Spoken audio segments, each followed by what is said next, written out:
ঘুমের মধ্যে আমার বাবুটাকে কত কিউট লাগে।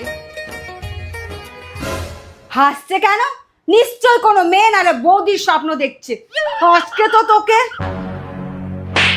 তেরি তো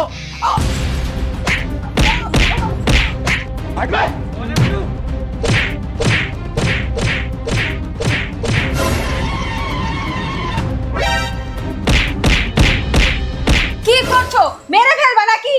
বাবু তুমি তুমি কি করছো? আমি তো চোরকে মারছিলাম। চোর? হ্যাঁ, ঘরে চোর ঢুকেছে না।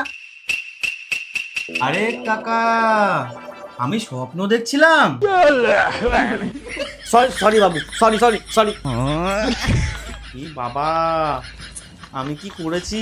চোর ভেবে ডাকাত রানীকে মেরে দিয়েছি। হে প্রভু, দেখো